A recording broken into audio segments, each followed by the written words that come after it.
Hello mga ka-From-D, magandang araw sa inyong lahat at welcome back sa Certified From-D channel. At ito, kararating ko lang, galing ako sa labas. Madalas akong pumunta ng Naga, siguro once a month. Madalas na ba yun? Once a month. Sa pagbalik pagpapunta ko ng Naga at pabalik dito ng bahay, madalas marami akong nakikitang garden na mga ganda. Pero yung isang garden na nakita ko, sobrang nagagandahan ako. So, ilang bisis ko nang nakikita yun sa daanan. Gusto kong bumaba ng sasakyan. Kaso lang naka-full na yung bayad ko. So, nasasayang ako. Kaya, ngayong araw, sinadya akong puntahan talaga. At ayun nga, hindi naman ako nabigo. Nagpaalam ako sa may-ari. Inanap ko yung may-ari kung sino yung may-ari. Kasi gusto ko talaga yung garden niya. At ayun nga ka-From-D, nakausap ko yung may-ari at pinayagan niya naman ako mag-video. At sabi niya, okay lang naman videohan ko, pero wag kong babanggitin yung pangalan niya. So, napakabait niya. Parang yung nakilala kong friend na taga Ayala Alabang, parang same yung age nila. Then yung laki niya pareho, tapos yung pagsalita pareho, tapos ayaw niya rin magpakilala. So ganun. Hindi ko rin alam ka-From-D na kilala niya ako nung may-ari ng garden. Kasi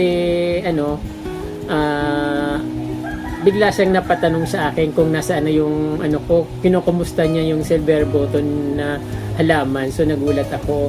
Kaya hindi ko alam na alam niya na ako si Certified From-D. Pero sinabi ko doon sa nag-aalaga ng mga plants niya, sabi ko kung pwedeng mag-video sa Certified From-D kamo. Yung narinig niya raw yung Certified From-D, so pumayag agad siya na mag-video ako. So, ngayon may ipapakita muna akong souvenir bago ko ipakita yung napakagandang garden ka-From-D at bonggang-bonggang garden. So, ipapakita ko muna yung souvenir na binigay sa akin. Ito, Mayana. Super rare daw ito, sabi niya. Pero talaga naman rare ito kasi wala pang nakikitang varieties na ganito. Kahit saan ako pumuntang garden, wala akong nakikitang ganitong variety ng Mayana. So, pinapapili niya kung yung malaki or maliit. So, ito na lang yung medyo nasa middle yung laki niya. Kasi yung malaki sobrang laki na, baka mamatay lang. Then yung may kasama siyang litos na litos Mayana. So, alam naman natin lahat yan. Yun. Siyempre, another dagdag sa aking garden. Then, ito pa. Dahil wala akong ganitong plants, kung ano to, kulay, parang kulay orange. So, wala akong ganitong Mayana na kulay orange, kaya pinapapili niya naman ako kung anong gusto ko. So, tinatanong niya nga ako kung ano pang gusto ko. So, ito lang gusto ko. Sir, maraming pong salamat sa yung binigay na souvenir para sa akin. So, ayun ka-From-D, alam nyo ba ka-From-D, sobrang ganda ng garden niya. At natatanong ko lang siya sa labas pag nakasakay ako sa bus. Then, ayun, bilis-bilis ng bus kayong nakasumusunod sa dinadaanan. Natatanong ko yung halaman na mga Mayana, makukulay. Hindi ko alam na ganung kalawak. So, na-surprise na naman ako nung pinuntahan ko. Kasi kala ko parang ilang puno lang. Pero maganda na. Pero nung pumasok ako, nakita ko yung garden. Ay nako, sobra nakakamiss talaga. Sobrang ganda. Excited na akong pakita sa inyo. Sana ma-enjoy nyo. Gusto ko makita nyo in person yung garden na yon. At binigay ko rin yung address kung paano pumunta doon at kung saan siya makikita. Ayun ka-From-D, enjoy watching.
ayun mga ka-from day, gusto niyo na bang malaman kung saan matatagpuan yung napakagandang Mayana Farm dito sa Tigawan, Camarines Sur?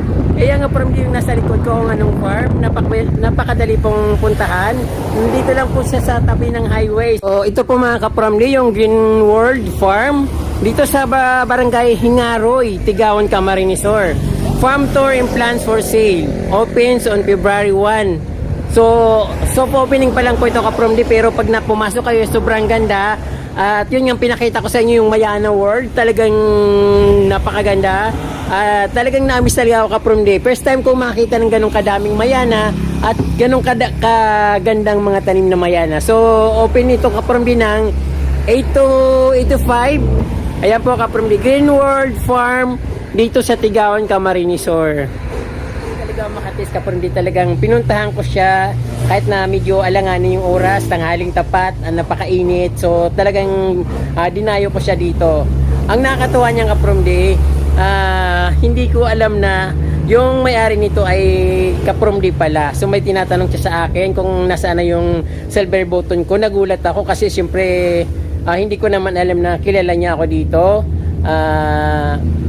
Ayaw niyang pabidyohan yung farm niya, yung mga halaman niya dito, pero nung nalaman na si certified from day yung magbablog, so pumayag siya. So at kaya ito ka from day, pinayagan niya ako i-vlog ko lahat na buong farm, kahit anong lahat, malaya akong mag-vlog. Kaya andito ako, kahit siguro abutin ako ng ilang oras dito, hindi ako magsasawang mag-vlog kasi yung mga halaman sobrang ganda. At sana ma-enjoy nyo ka-from day kasi first time kong makakita ng ganitong kadaming halaman. Although napakarami ko nang narating na gardens from Bulacan, Cavite, Batangas, Laguna. So narating ko na yun mga mga gardens. Even dito sa Camarines Sur, yung pinakamagandang magagandang halaman dito rin sa Tigawan, Camarines Sur, dun sa papuntang Mount Isarog. Napakaganda ng mga views. So narating ko na rin yung mga halaman nandun. Pero ngayon dito ka-from day, nandito lang ako sa tabi ng highway ng Long Point to Villa Highway na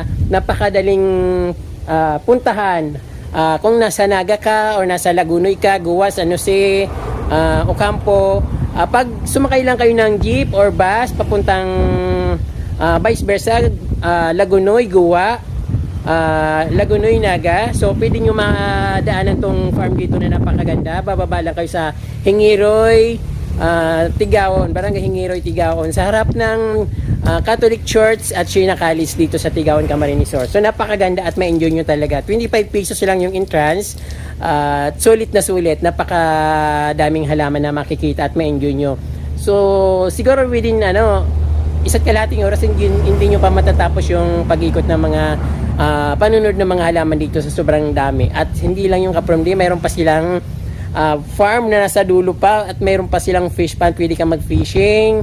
But sa ngayon wala pa silang yung parang for stay, but nasa plano na raw nila. So ayun ka-from day, mayroon pa akong ipapakita sa inyo kasi first episode pa lang to ka-from day. Ayan po mga ka-from day, abangan nyo po yung second episode ng aking vlog na ito dahil talagang ma-miss kayo at siguradong ora mismo pupunta kayo. So marami pong salamat sa inyong panonood ka-from day, at huwag niyo pong kalimutan mag-subscribe pag hindi pa po kayo nakasubscribe, at pakishare na rin po ng video para makita rin ng mga manunood kung saan makapupuntahan yung napakagandang farm dito sa Partido District or District 4 ng Camarines Sur, sa Hingiroy, Tigawan, Camarines Sur, only in Green World Farm. Ayan po. Marami pong salamat.